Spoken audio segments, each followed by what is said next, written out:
Thank you very much and welcome. Thank you all for coming, and thank Dr. Ford and the IHMC for having me. I'm honored to be here.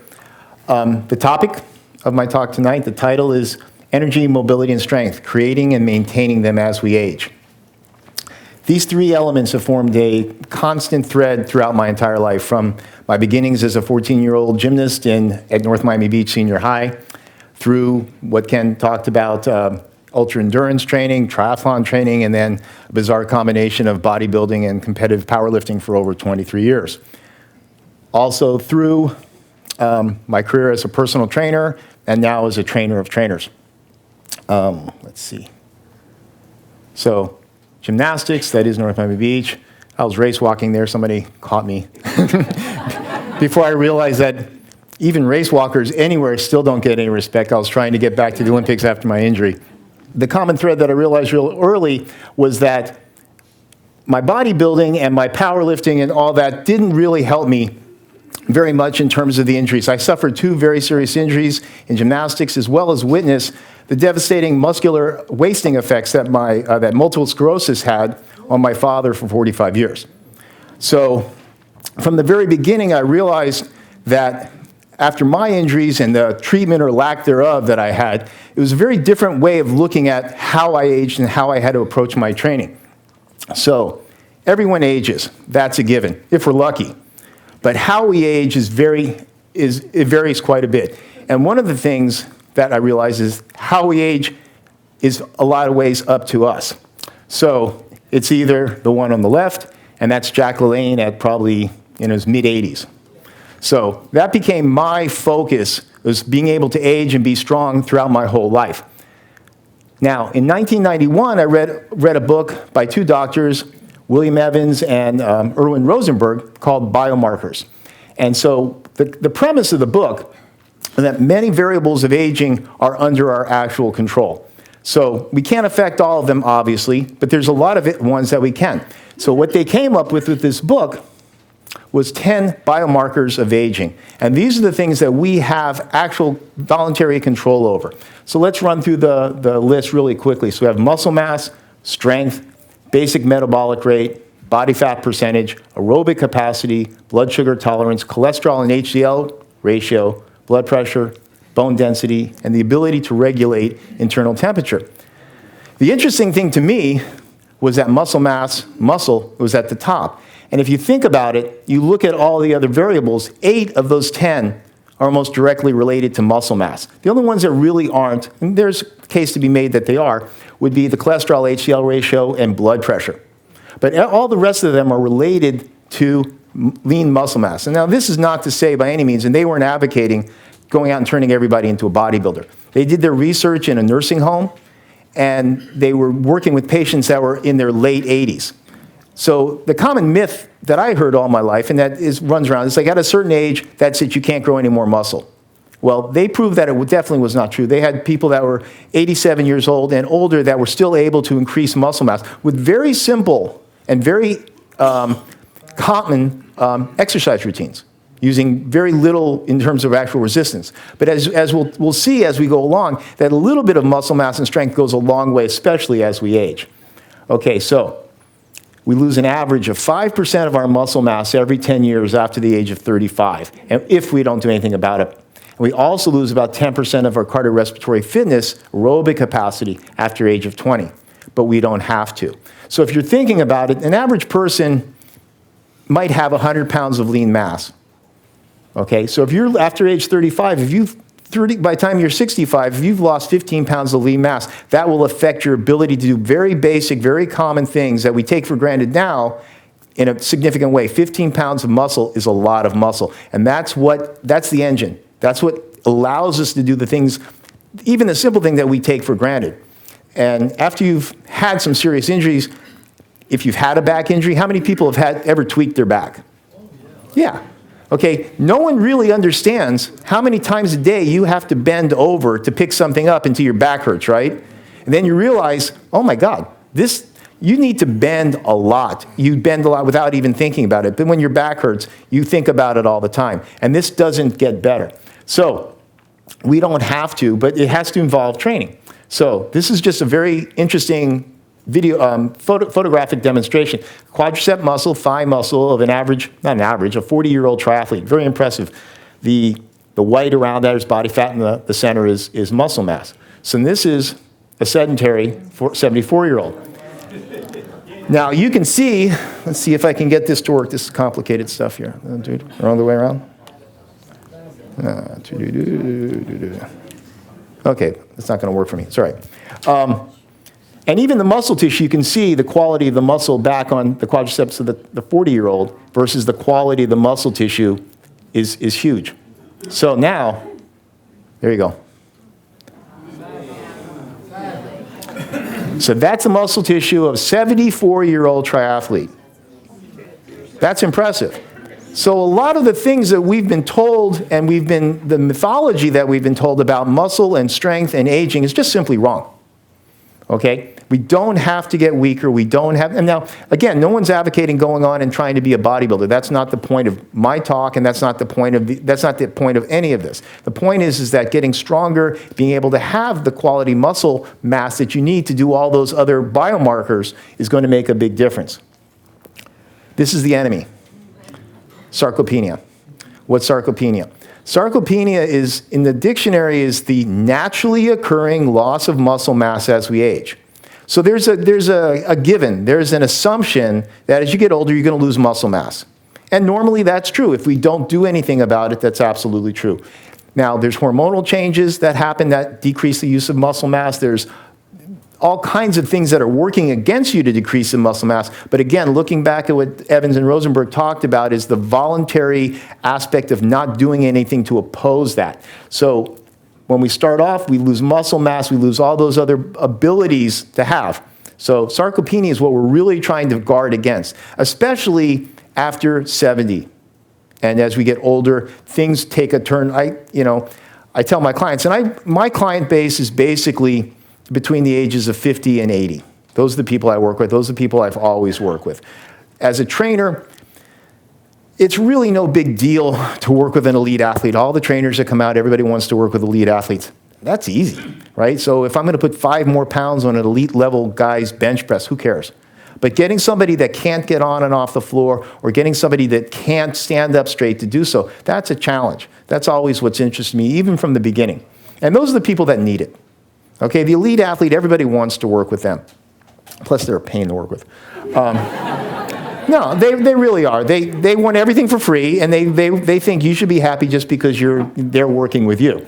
Okay, so sarcopenia, we're trying to build muscle. We'll go into a lot of other things that we're trying to do, but how do you get it? It's like you're tired, right? Everybody's tired. Everybody's got busy lives. You've got kids, and then you just get older, you get tired. One of the things, little jokes I tell my clients is at a certain point, and I've been doing this, like Ken said, I've been doing personal training since 1979. Okay, I was a gymnastics coach, and I did private gymnastics lessons. Some guys approached me in the gym once and asked me if I could teach them how to lift weights because I was training. I thought, well, I give private gymnastic lessons. Why not private training lessons? So I started doing that. So I've seen a lot of clients, at least over the last 20 years. So I've been doing this full-time since 98. I estimate at least 30,000 hours of one-on-one training with clients. So I've seen a lot of people. And I've seen what happens at a certain point, we age in dog years. Okay, so you see somebody, yeah, it's not pretty. Well, you see somebody, and I'm sure you've all experienced, you see somebody you haven't seen them for a while, it's like, whoa, what happened to you? You know, it's like you fell off a cliff. And that's what happens. People, at a certain point, things go bad, and then they go bad fast. And then you're on a slippery slope with one foot on a banana peel and the other on an ice skate, okay? But it doesn't have to be that way. But it's not easy, and this is the thing that comes down. It's like, I'm tired, okay? So if you're tired, it's counterintuitive to think that when you're tired, you should increase your energy output. It's just like saying, well, I'm broke, so I'm going to spend money. But the difference is, it's just like money, energy in that way. You have to spend it to get it. If you take all your money and you put it under your mattress, it's not going to grow very well.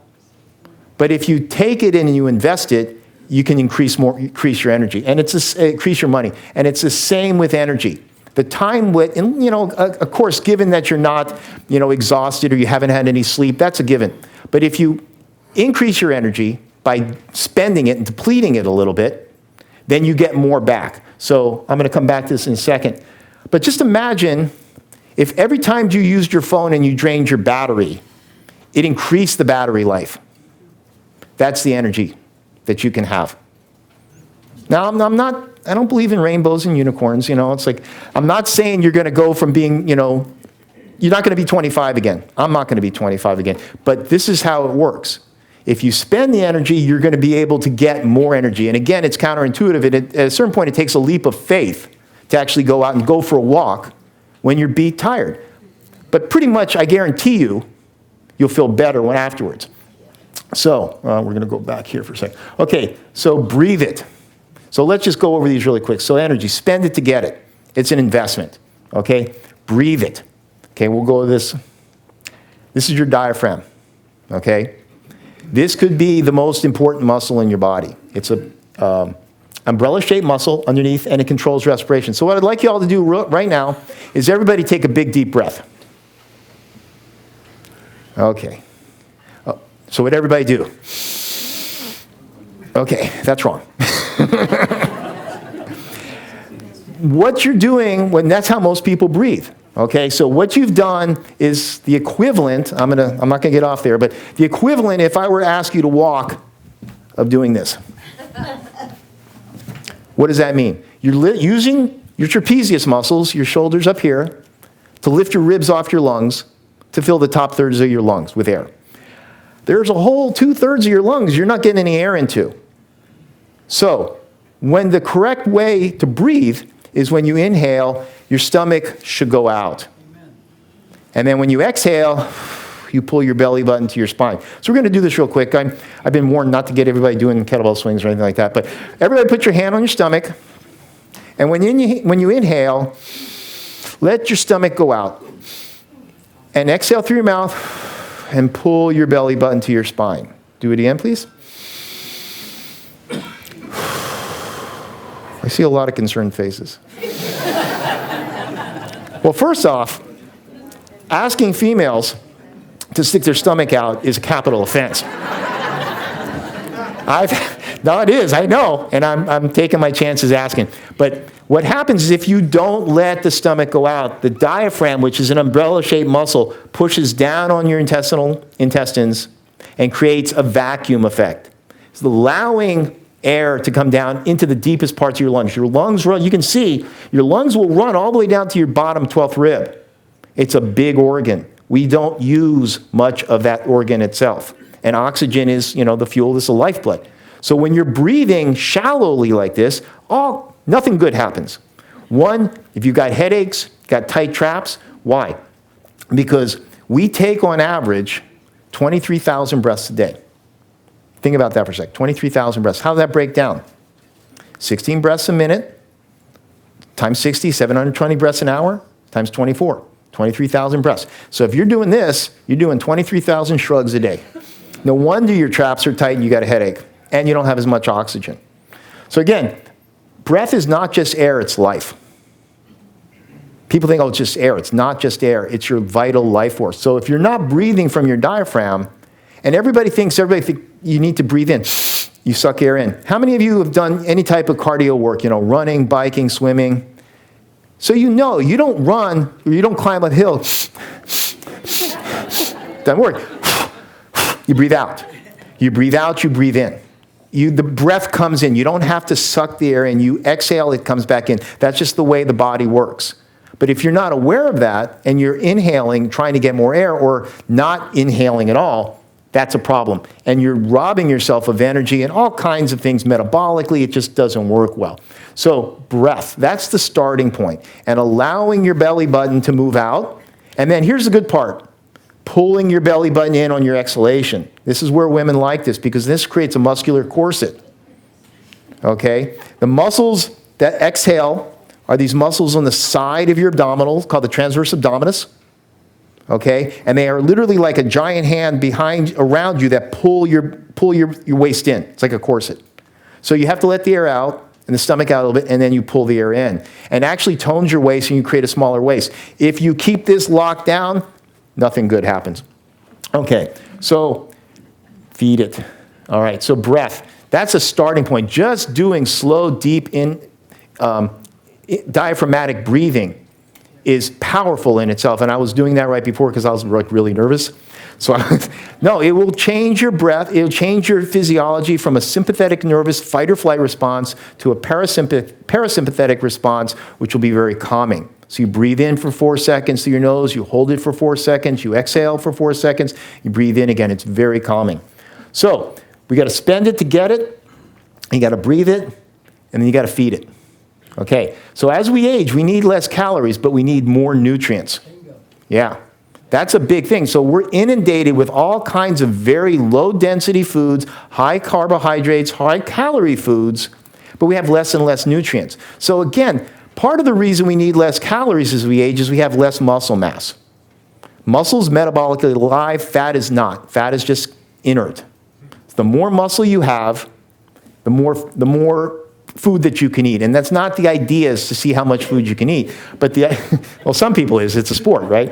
But again, in the picture I took is the colorful vegetables, because we need the color. We need the variety of vegetables and all the phytonutrients that come with that. So we need to feed it as well.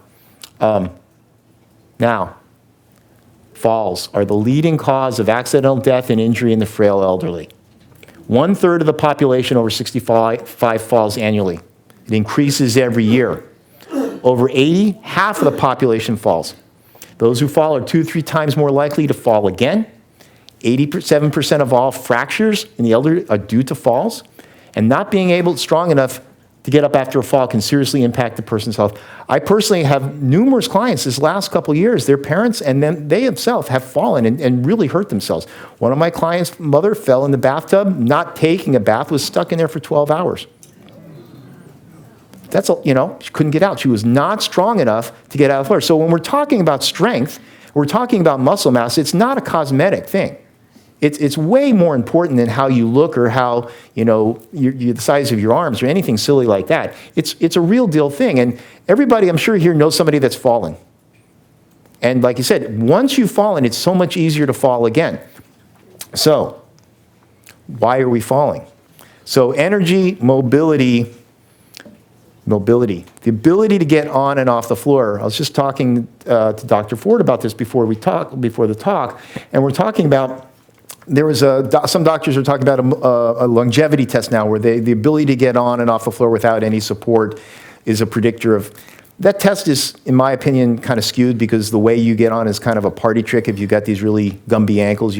But getting off the floor, yeah, I can't do it. But getting on and off the floor is crucial, okay? And we're going to go into this a little bit more. And then being able to sit on the floor. So it's one thing to get on the floor, but getting onto the floor and being able to sit comfortably on the floor. It's amazing to me how few people can sit on the floor in a position that's not like that, okay? With their spine straight and their tailbone vertical and sit comfortably on the floor. And then learning to squat in different variations, and we're going to go over this in more detail. And then put your arms over your head. Not right down, don't want you to but just being able to put, we all live with our arms down by our side. really, how often do people put their arms over their head and stretch? The second largest muscle in your body is the latissimus dorsi, the lats, the wing muscles, right? Okay, they're only stretched when your arms are over your head. So that means if I say, okay, everybody hold your arms like this. Go ahead and do this for me, please. Put your arms like this. Okay, stay there for the next 12 hours. Really, stay there for the next 12 hours. You're going to be sore because the muscle's in a shortened position. It's contracted. It's not normal. It's the same thing. If you never get your arms over your head, your lats are not stretched. And the lats, I have a DVD called Lats, the Super Muscles. And why are they the super muscles? The lats are the bridge. They've got multiple insertion points. They start on your hip, they start on your shoulder blade, they have a common attachment right here. Okay, but they're the bridge between your shoulder and your hip, between your arm and your torso, between your upper body and your lower body. If these muscles are not stretched and functional, a lot of the shoulder problems that we have are mainly due from really tight lats. So getting your arms over your head is very important. So where does it all go wrong? So we have grandchildren, children under 5 years old, how many? Okay. They all squat like Olympic lifters, don't they? They just go bang. They can squat all the way down, sit on the butt, and they, like the guy on the left, he's just sitting there. He's exploring the world in a squat position. The squat is the human chair. The opposite of standing is not sitting. The opposite of standing is squatting. Okay, so where do we go wrong? We sat down. And you see it now, and you'll see it with your kids. I have a 6-year-old granddaughter that I'm going to do my best this doesn't happen to. Once they sit down in chairs, if you look at the guy on the right, his arms, the angle in his arm, the angle in his hip, the angle in his knee, the angle in his ankle. We lose that mobility because we sit down for 8 hours at a time in an unnatural position with the equivalent of everything being tied like this. So everything's locked down, it never gets stretched. When you sit like the little guy on the left, the muscles are stretched, but we've been told by the experts, and we know how often they're right, not to squat. Well, I don't know how many billions of Asians and Indians and people that live in this position. I'll show you some pictures. That's how they work. That's how they live. It's normal, it's natural. Again, it's the human chair. And it was the way for millennia until we sat down in chairs and decided it was easier. Okay? This is what I call the adult fetal position. No, if it wasn't so tragic, it'd be funny. But it is. It's the adult fetal position, and this is the flexion lifestyle. Okay? So you get in bed, you're in flexion. You get in your table, you eat breakfast, you're in flexion. Get in your car, you're in flexion. You go to the office, you're in flexion. You go back to your car to go to lunch, you're in flexion. You go back to the office, you're in flexion. You go home, you're in flexion. You have dinner, you sit in the couch, you're in flexion. Go to bed, you're in flexion. So when do you stand up? Well, I went to the gym for 20 minutes. Oh, yeah. Okay, that's not going to counter the 23 hours and 40 minutes that you were in flexion. Okay, and that's getting worse. Now they have a thing called text neck, right? It's real. I'll tell you this, I work with people every single day. This is what I do for a living. This posture, how you spend your position this causes more problems than anything else that I see. What's wrong? I feel good. Until you have to move. And you can't move because you're locked down. I'm not going to go into the physiology of the different types of muscle fibers, but there's types of muscle fibers that love to get short and tight, called tonic muscles, so I just went into it. And then phasic muscles, the ones everybody wants, the triceps, the glutes, the quadriceps, that don't want to work. When they don't work, they get soft and flabby. Your biceps, you don't do anything with it but keep it short and tight, it'll get hard as a rock. And also, just so you know, there's an epidemic, especially among males over 50, of bicep tears. And they're not out doing heavy curls. They're taking the garbage thing to the front. Okay, they're pulling something, they tear biceps. It's literally an epidemic. Because we live with our life in arms bent, in flexion, those muscles get stiff and tight and brittle. And then you pull on it wrong and it tears. And as you might guess, the older you get, things don't heal quite as fast as they used to, right? So you tear a muscle, and the next thing you know, it's not good. Okay, so the adult fetal position. And our bottoms are not weight-bearing surfaces. I mean, think about it, okay? Look at the bottom of your foot and look at your tush, okay? It's not the same physiology or anatomy, okay? We're not designed to sit for 12 hours a day on our butts, okay? What happens also is that if we sit long enough, our brain thinks our butt is our foot. No, it's true. Huh? It's true. The circuitry, your brain, if you sit long enough, because the foot, and I'm going to go into this in a little bit more, the foot is the interface with our universe. Our feet are the interface. There's 200,000 nerve endings in each foot. 200,000 nerve endings in your foot. When I had one of my gymnastics accidents, I had a full dislocation of my knee. And I came within millimeters of tearing the femoral nerve. And for years, well, especially the first year after it, the bottom of my foot lit up with like pins and needles, like painful pins and needles, like a Christmas tree. I felt every single one of those 200,000 nerve endings. So the key thing is realizing that we are not designed just physiologically to spend all this time on our glutes. All right? It's not supposed to work. Okay, so what's the alternative? We have archetypal postures.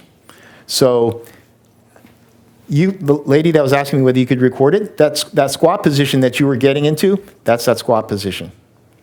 Okay, it's called the hunter squat, where people kneel It's a half kneel, it's a half squat. People think squat, they think of weightlifting and powerlifting. It has nothing to do with that. Again, the squat is the human chair. So being able to sit in these positions, and the guys on the left, this is how we evolved.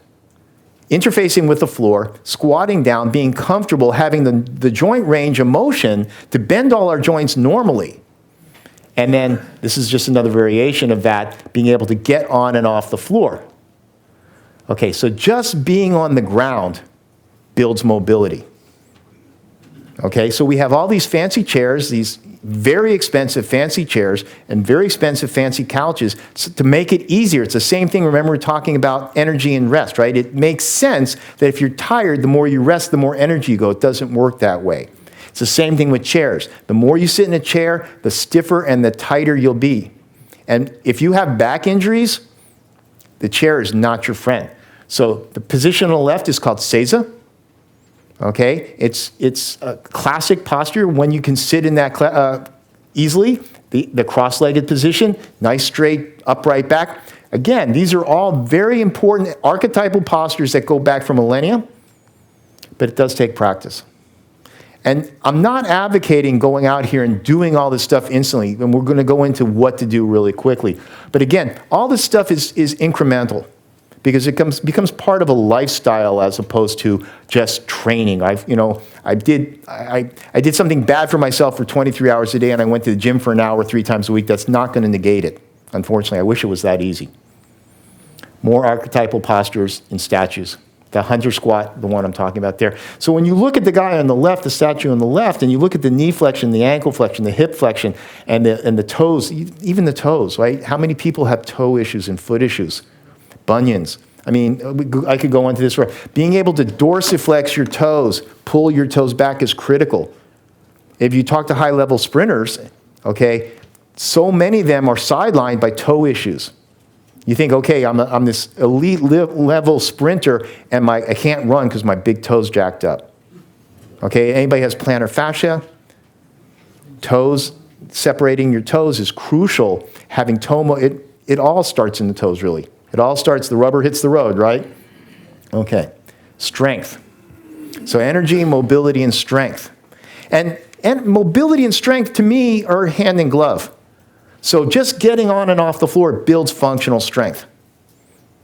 So being able to push yourself off the floor, being able to support yourself, that's why I'm not, whether you use your hands to get off the floor or not, I don't really care. You know, that will build your upper body strength. And again, if somebody who's fallen and can't push themselves off the floor or support themselves, that's way more important than how fancy you can get to on and off the floor. And the hinge. The hinge position, so if you're thinking about the hinge, you're thinking about sitting back into a chair without your knees moving, that's the most powerful human position. Powerful human movement you can make. So if you think of it in terms of weightlifting, you're looking at deadlifting. If you think in terms of athletics, it would be called the fundamental athletic position, whether you're a baseball player, whether you're a tennis player, whether you're a football player, fundamental football position, it's all about the hips. The hips are the engine of the body. And I was talking to Dr. Ford about this too. As a wrestler, he understands. If your hips don't work, you don't work. And if your hips don't work, your back's going to hurt, I guarantee it. So you talk to most trainers, you talk to most people, like, what do your hips do? And they'll put you on the outer thigh machine. That's not really what it does. Okay, that gets you in the chair, that stands you up. And then glutes, the biggest muscle in the body are the glutes. Okay? And everybody, I don't know if you've heard this term, gluteal amnesia, sensory motor amnesia for your glutes, where your glutes don't fire, they don't work. That's a big problem, because if your glute muscles don't work, your back takes the load. So, learning to hinge, I'm partial to the kettlebell swing, but kettlebell deadlifts, just learning that basic movement where you're sitting back, again, picking stuff off the floor. For the last 40 years, my left knee, before I had my knee replaced, did not bend more than 85 degrees. I got very good at hinging because my knee didn't bend. So if your knee doesn't bend, how do you get things off the floor? You hinge. Okay, so how to build strength. Pick things off the floor and carry them. And again, I'm not looking to build bodybuilders. I'm not looking for a cosmetic approach. I'm talking about functional strength in everyday life. Being able to pick up your grandkids. Being able to take the recycling bin out, the magazines out, your groceries. Things everyday life. It's not, I try not to look at training as a part of life, apart from life, but a part of life. okay? And oppose gravity. I'm not strong enough to oppose 33 pounds per square inch. That's hard. Can't stand up straight. I mean, it's a joke, but it's not. You have people that are so tight, and there's a lot of you here that can't oppose gravity. Gravity is like a big, giant hand trying to push you into the ground. Being able to stand up against that is strength training. But we give into it over and over and over, and it makes us weaker. If we don't give into it, we get stronger. Make a muscle. Okay? That's another way of isometric dynamic tension that will increase strength. So, the guy on the left, the kettlebell swing. A friend of mine, Steve Maxwell, Steve is 63 years old there, crawling.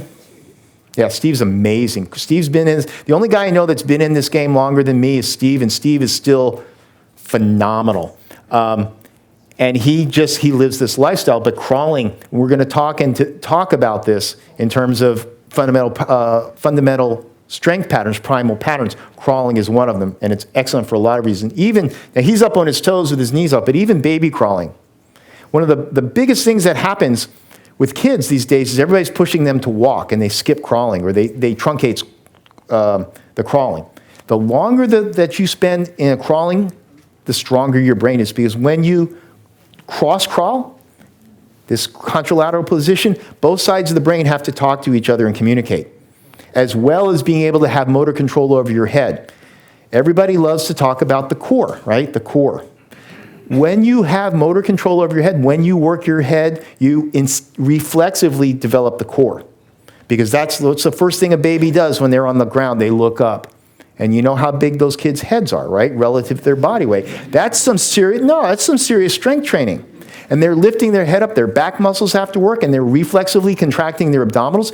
Your core should work reflexively. You shouldn't have to consciously brace to activate your core. Really good book written by two friends of mine, Jeff Newport and Tim Anderson. It's called Original Strength. It's all about crawling and pushing, what they call pushing reset, developing this reflexive stability. Brilliant book. I highly recommend it. Very simple stuff, easy to do anywhere, but it's really important work.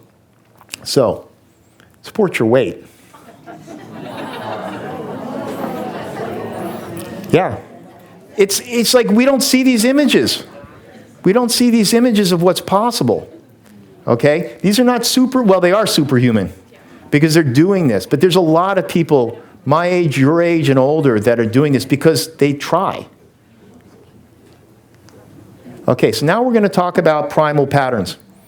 This is the language of movement. I mean, I get in arguments, with my colleagues in esoteric discussions of this is the basics according that I believe. So you have squatting, lunging, pushing, pulling, bending, twisting, and gait. What is gait? Crawling, walking, running, swimming, and even skipping. It's gait pattern. We're meant to move. I mean, there's just no doubt about it. We're meant to move. That's how we develop. So you can now, within these primal patterns, we're not talking about loading. I'm not talking about loading. I'm not talking about how much can you squat or how heavy can you lunge. Can you do this movement in any way, shape, or form with as much assistance as necessary, whether you're holding on the pole, somebody else is offloading the weight, it doesn't matter. But I'm not talking about machines, I'm talking about you as the machine. Okay? So when you're thinking about what should I be doing, what should my exercise program consist of, that's the alphabet, the letters of the alphabet that we form words with, which is our movement. So how to improve. Okay, so now you get the idea. How do I do it? Consistency is everything. Okay, one of my quotes that I love is consistency trumps intensity. Amen. Every time, and intensity is born from consistency. Okay, so I'd rather have somebody do a very little but never miss. So I tell people all the time, I don't have time. Okay, well, 5 minutes. I want you to swing a kettlebell 5 minutes twice a week. You don't have 5 minutes? You're lying. You have 5 minutes. I know you don't want to do it. Yeah, you can tell I'm really subtle. When you deal with people, as much as I deal with, you just tell the truth, right? Because I want to tell the truth. Because it applies to me. It's not like I get a pass, okay? 5 minutes twice a week. Or I have people that say, well, I want to train with you, but I can only train with you once a week or every 2 weeks. I said, fine. Train with, I have clients that I've trained with once a week for 14 years. They are so far ahead of their peers because they haven't missed in 14 years. If you do the math, once a week, 1 hour a week times 14 years, it adds up. Because you will get better over time even if you don't want to. My favorite thing is, people say, like, can I use a heavier weight because this is feeling too light? It's like, exactly. I don't tell them when they go, they tell me. So consistency and small increases over time and keep track.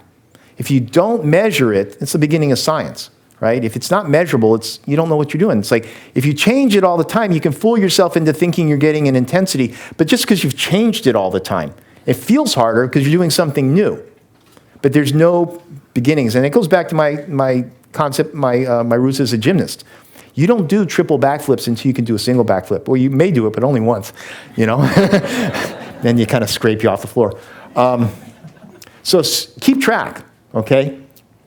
In order to be a little better, you have to do a little bit more than you did the last time, but not much. My favorite weights in the gym are the 1 1/4 pound plates. Because you can put those on a bar, you never feel 2 pounds.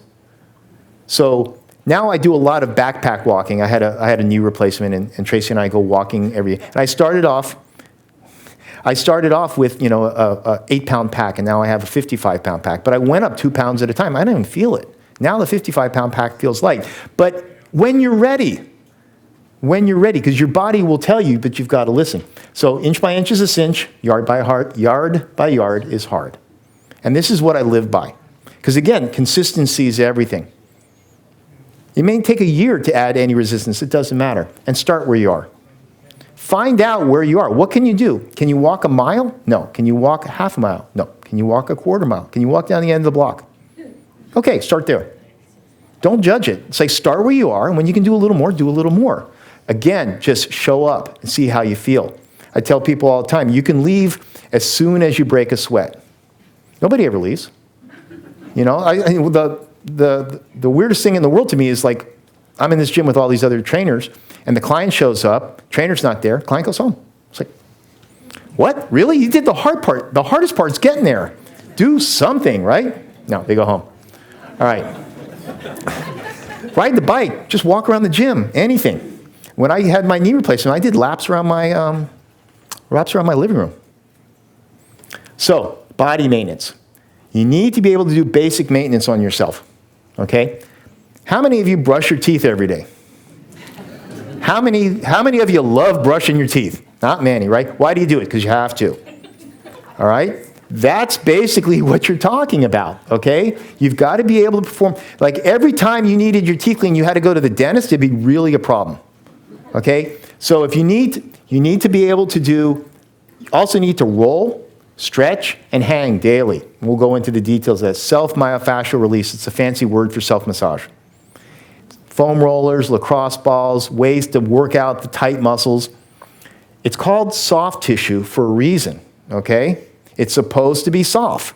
It's not supposed to be like concrete, okay? So this is one of my favorite quotes. Kelly Starrett, he's a very famous now physical therapist. He's a CrossFit guy, mobility wad. A healthy joint has to be able to fully bend and straighten plus a little extra, okay? So you got this guy in Seiza, okay? So if all your joints don't fully bend and fully extend plus a little extra give, it's not a healthy joint. And I know because I live with my right shoulder, I need a shoulder replacement. That's going to be fun. Okay, so like people, this is one of my favorite analogies, like they tell you not to squat, right? So if you think of the elbow as analogous to the knee, right? Same basic, a hinge joint has a little rotation to it. You bend it this far, 90 degrees, that's all you need. Don't bend your elbow more than this. How are you going to eat? That's wrong. That's unhealthy. That's too far. Right there, stop. How are you going to eat? It's not going to work. All your joints need to be able to bend fully and extend fully with a little extra to be considered healthy. If they're not, that's a starting point. Okay, so all the joints need to bend fully and extend fully, but the body is concrete waiting to harden, and motion is lotion. This is a physical therapist that I work with at my studio, Curtis Cramblett. I love this. Your body is concrete. The muscle tissues are waiting to harden. So you got concrete. You let it sit there, it's going to turn into concrete. And motion is lotion. Soft tissue needs to be soft. So learn to get the knots out yourself. There's 1.5 million things on the internet. You can find lacrosse balls, different tools. Learning how to get the knots out. Foam rollers. Learn how to roll them out as well. It's very easy to learn these things. And again, going slowly. And what is she doing? She's on the floor. So you get on the floor to use these tools. My living room is basically, I have a mat. We have mats in our living room. And I have foam rollers and lacrosse balls. Maybe that's why people don't come over. But I don't I don't care. You know, that I want it accessible. I want it easily to use. Okay? And hang. Get your arms over your head. Now, we grew up in the trees, maybe, but we were all good at hanging until we stopped. The monkey bars, all the kids can hang on the monkey bars and swing and traverse, and then at some point, we stop. So why do we lose that ability? Because we stop. We can get it back, or whatever level we can get something back, even if it's just putting your arms over your head. Also, you put your arms over your head, you hang, even with your feet supported on ground, you're going to decompress your lower back big time. So, how do we put it together? Walk daily. That's number one. And keep track of your steps. It's great. The iPhone or the Fitbit, I love it. Because you look down, it's like, oh, I walked 200 steps today. That's a problem. You know? I mean, you realize, like, oh, I didn't walk at all, which means you sat the whole day. So keep track of it. And again, same principles, a little bit increase at a time. Okay, I walked, 300 steps. I'm going to go for 320 or 350. Because once you get to that next level, it's easier. Because here's the thing. Your body, imagine your body is a 10 horsepower motor. Okay? And you put a 12 horsepower load on your body. Guess what? It becomes a 12 horsepower motor. That's the magic of what we are. But if you put a 20 horsepower load on that 10 horsepower body, you're going to break it. Okay? But you can build that motor and that strength of that motor over time, without a doubt. It happens every time.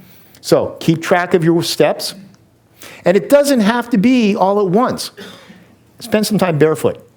Okay? We already talked about 200,000 nerve endings on the bottom of your foot. Walk barefoot in your house. When I had my knee surgery, my left foot, before I had my knee surgery, my left toes were glued together. Glued together. And I don't know if you've heard about the Vibram, the barefoot shoes, right? And all my friends loved them. And it's like, I told them, listen, I'm goofy looking enough. I don't need any help. So I didn't wear them. And I found, everybody loves them, so I'm going to try them. And I went to the store, and I could not get my left toes. It took me 15 minutes. I figured, okay, this is something for me. And as soon as I opened my toes up, my knee felt better. I have a client, a 78-year-old retired cardiologist who's had plantar fasciitis for 25 years.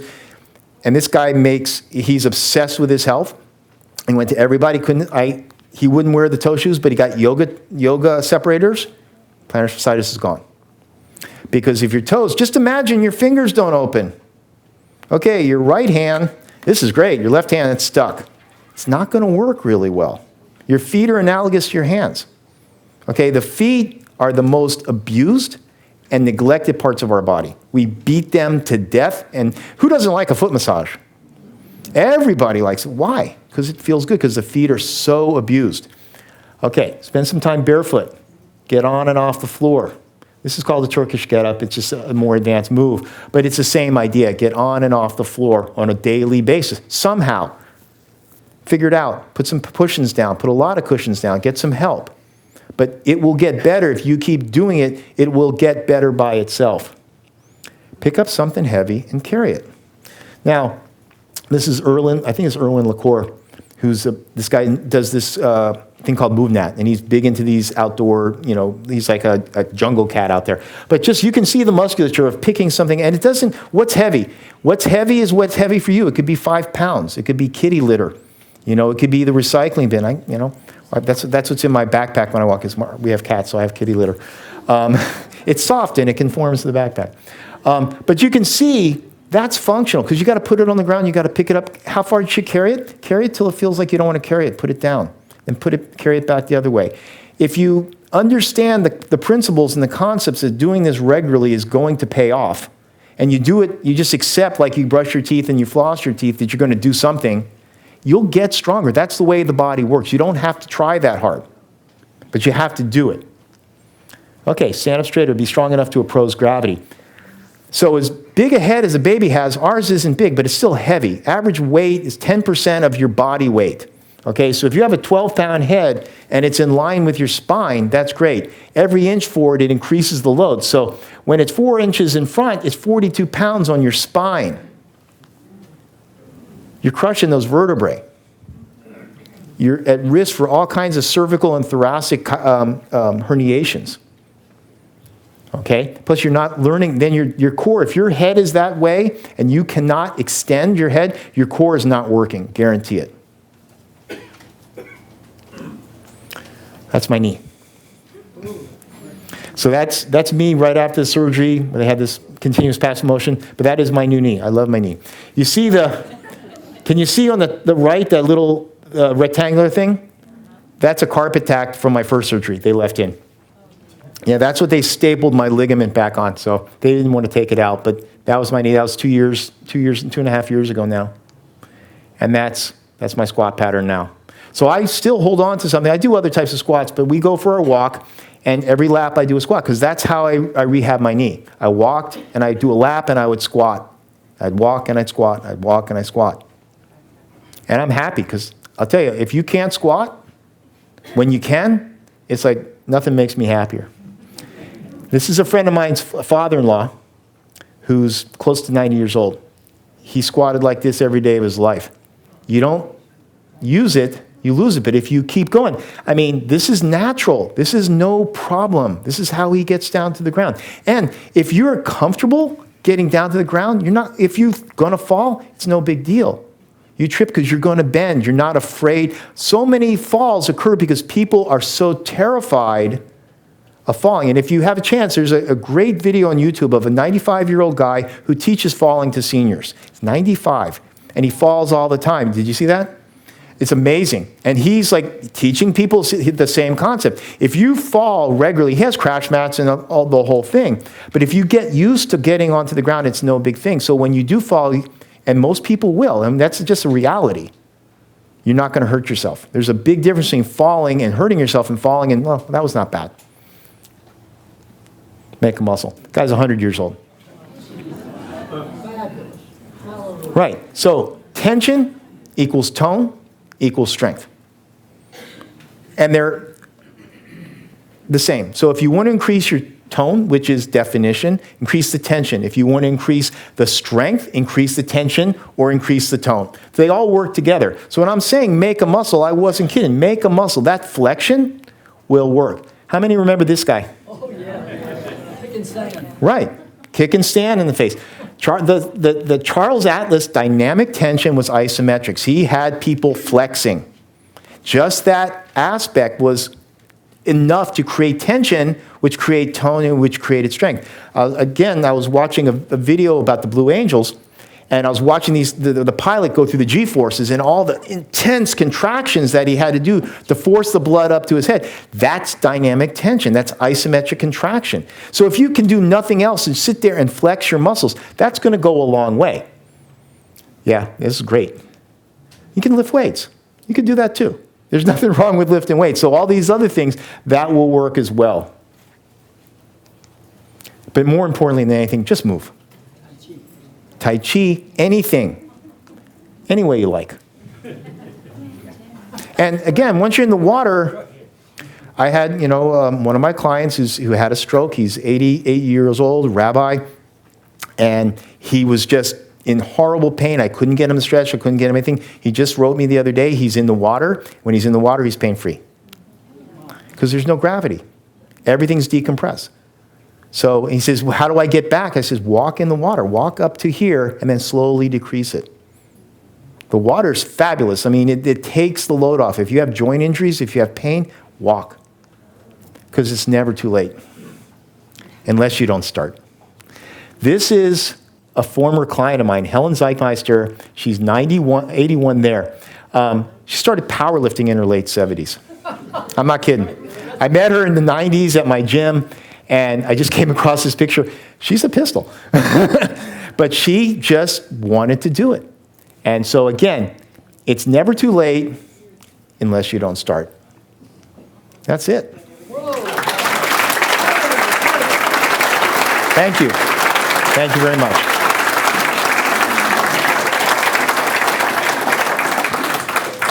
Anybody have any questions? Sir? Go Hawkeye. Yes. Go Hawkeye. And you do, I believe. Yes. You got to be proud. Yes. Talk a little more about how the most effective way to increase energy is the muscle mass building, which gives you the exponential mitochondria and energy level. Sure. The mitochondria are the energy powerhouses of the cells. Okay, so they're the ones that take in the oxygen and the glycogen and convert it to energy. So the good thing about mitochondria is you can increase them. The bad thing about mitochondria is that you can lose them. So if you don't use it as, like, that's what powers, not ultra, but any endurance activity. So as you, again, it's pretty much the same thing. You use it or lose it, right? Your body will put in what it needs to do as it gets it. Like, muscle mass is a very loosely configured group of amino acids. Okay, you talk to bodybuilders and they're always worried about losing muscle mass because it's so easy to disappear. When I had my knee surgery, I lost 15 pounds in 10 days. Your body will cannibalize itself instantly. It does not care how much muscle you have. It likes fat because fat's what keeps you alive. The energy stored in fat is so much higher than the energy stored in muscle. And there's a thing called gluconeogenesis where the body will burn muscle to produce sugar because it's the other thing it likes is sugar. So it will burn your muscle up really fast. But the mitochondria, these little energy powerhouses in our cells, you can increase by using them, by exercising, increasing the demand. Again, you have to if you do what you did, you get what you got. Okay, if you do what you did, you get what you got. If you want to get better, you got to do a little bit more, just a little bit more. Here, sure. Sir, back there, mustache. What is the help or harm of muscle drinks? Protein powders, right? To me, they're completely overrated unless you don't like to eat. No, really, I'm not joking. If you're one of these people that don't like to eat and you have no appetite and you don't take in real food and you need to get protein and they're fine. You don't need that much protein, in my opinion, my experience, to build muscle mass. I mean, right now, my protein intake is very, very low. It's been low for a long time. And I've had no problems increasing muscle mass. If you prefer to take your protein in that way, I have no problems. You get a good, high quality, whatever combination of whey protein, egg, milk proteins. But protein is, especially in America, is so easy to come by. It's almost too easy to come by. We get too much of it. That I think it's overrated, personally. Like I said, if you're not getting enough calories in, that's one thing. But most people, you have to go out of your way not to get protein. Yes. And most of the time, the other thing is, most of the protein drinks have so much garbage in them. Well, I owned a gym for 9 years, like a bodybuilding world gym, and I knew a lot of supplement manufacturers. And these guys, like some guy in their basement mixing stuff up. It's like, I'm serious. They get the marketing, get the label, it sells good, but they don't know what they're doing, and you don't know what's in it. And a lot of the supplements are now not regulated by the FDA, so you have no guarantee what's in those. So I personally stay away from them, unless you really know. Yes, ma'am, behind? What do you think about exercising on whole body vibration machines? I don't have enough experience with it. As a substitute for other things, no. As an addition, sure. If you like it, again, however you want to move, that's fine. It will create contraction, okay? But as a substitute for having skill on basic motor patterns, no. Okay, it's like those primal movement patterns I think we need as humans to be able to do these basic movements. So if you don't have the skill and the strength to squat down to a chair and stand up without your arms, the vibration patterns won't help. If you want to add it in and you find, again, we're all an experiment of one. Like, you find that you feel better and it works well, I don't see any harm. I know there's no harm in it. So again, figure out what works for you, and don't be afraid to take your own advice or your own experience. That's what I do. Sir?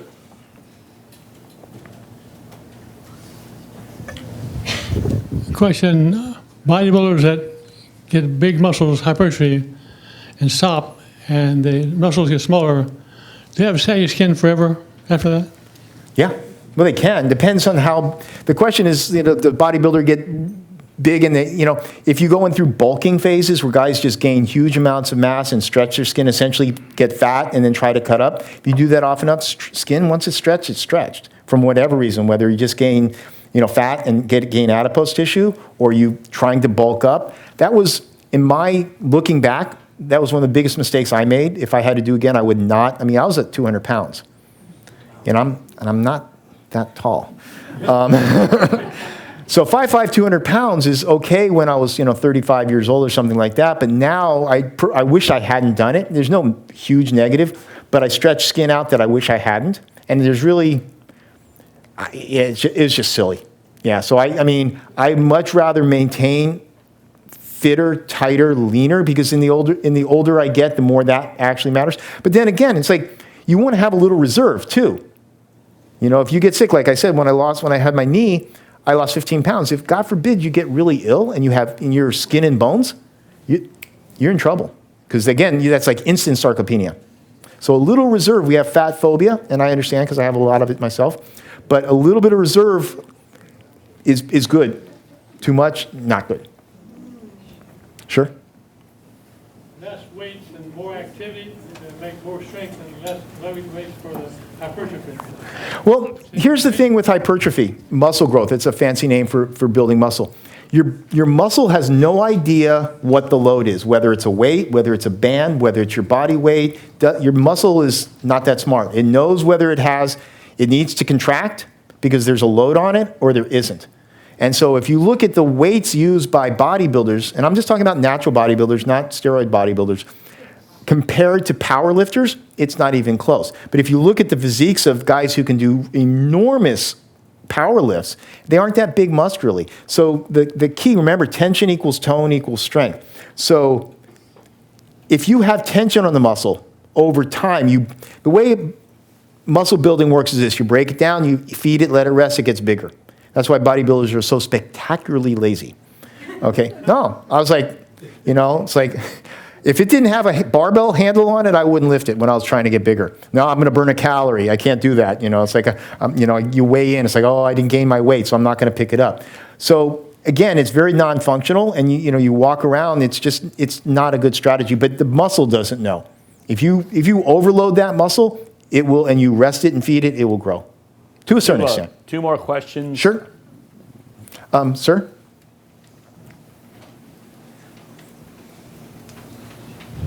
Is there anyone here in the Pensacola area that trains with kettlebells? Any gyms in the area that train with kettlebells? I saw when we were walking today, I can't remember the name, but there's a gym downtown that had a whole bunch of kettlebells in the window. Yep. Well, it wasn't the Y. It was Extreme. Yeah, they had kettlebells. Yeah, we were walking by. I was like, kettlebells. There you go. We got a couple back here. Okay. Yes. Oh, yes. What's the maximum amount that you can bend your artificial knee in degrees? 147. So I can almost get my heel to touch my butt. Yeah. Outstanding. Yeah. Well, when I got the knee, because I needed a knee replacement back in 2000, and the maximum back then was like 110 degrees, and they said it was a 10 to 15 year knee, and I was like, I need longer, so I'll get to you next, sir. This knee, they said, is 30 years or 30,000 miles. So that's what I'm going for. And the new knee is built for 150 degrees of flexion. So basically, for all intent and purpose, I can squat all the way down. The limiting factor of my knee bending right now and squatting is not my knee, but my ankle flexibility. Because all those years, my knee didn't bend, my ankle didn't bend either. So, but the knee is, because they realize there's a whole market of people, especially in Asia, that need to squat culturally. Squatting is part of their culture, so they redesigned the knee. Sir? For all we're all born unequal and we're maintained unequally. And so if you go into this activity, do you look at the native package that is entering that part of life to work out and so forth and so on? One of the dilemmas now in medicine is if a male has a low testosterone level and whether we should replace it. There's a lot of controversy as to whether we should or not. On the other hand, if we follow the dictates in your presentation, I feel like that person should be treated with testosterone just because of everything you've said tonight, regardless of other matters, and be monitored to make sure it's safe for him to take therapeutic testosterone replacement. Or somebody, for example, that's on hypertensive medication, on beta blockers, and when I was on Ten Arm, I can remember going out jogging, I felt the hand of God on my forehead to move forward. And so in your analysis of your clients, do you take into account the native package and the maintenance mode they're in at the time of engaging them in that activity? For example, reviewing their medications or so forth. Absolutely, you have to. Everybody, like I said, is an experiment of one. As far as, whatever the doctors are prescribing, I'm obviously not a doctor. I don't play one on the internet. And I don't have any input on that. I have clients on beta blockers, their heart rate doesn't go up. We don't worry about it. Again, I'm all for doing what you can, and I find that minimal effective dose is maximal, right? So little bits go a long way. As far as testosterone replacement therapy, not a big fan. Except under certain circumstances. I think it's better if one can to do things that can increase their own natural state of testosterone. There's adaptogenic herbs, things like that can help increase. But at a certain point, I think I would say theoretically and for myself that it would be, under doctor's care, really beneficial. We have a real double standard in the culture about men's hormone levels and women's hormone levels. We'll have no problem giving estrogen to 13-year-old girls and calling that birth control pills. But men, 60, 70, 80-year-old men can't have any replacement of their own testosterone because now it's a drug. So that's a personal, and I think I've taken testosterone. I know what it does, but I also know the downside of how it shuts your system off. So I try to do things that will increase my own body's testosterone levels first, but I don't have anything against it at all. All right, last question. Yes, the lady in the back. Yes, sir. Given that yoga and anti-inflammatory nutrients are great for any and all of us, given your presentation, in addition to what you mentioned about people with back conditions, what is your advice regarding muscle mass and incorporating weightlifting for those that have spinal stenosis? Yeah, that's spinal stenosis, is a narrowing of the channel which the nerves run through. That's, again, it's a medical issue, Certain types of weightlifting, and again, remember I talked about patterns rather than loading. So certain squat patterns or pulling patterns you may not be a candidate for loading that pattern. That doesn't mean you shouldn't be able to move in that pattern without loads. So that's what I would say about that. It's like even when my knee didn't bend, I still squatted. I would hold on to something. I would try to own that pattern to whatever level I could. Because every part of the letters that you take out of that alphabet, the less you can do. So that's what I would say. And, maintain it whatever level you can. It's good. You're different every day. We're all getting older. There's just, if you're lucky, right? If we're lucky, you say, oh, we're all aging. Well, we're on the right side of the dirt. That's good. No, I'm 100% serious. People say, oh, I'm going to turn 60. It's like, congratulations. I'm going to turn, you're alive, man. I mean, I know a lot of people that aren't, and so do you. So, do what you can, because nobody gets out alive. On that note, let's thank our speaker. All right, thank you very much.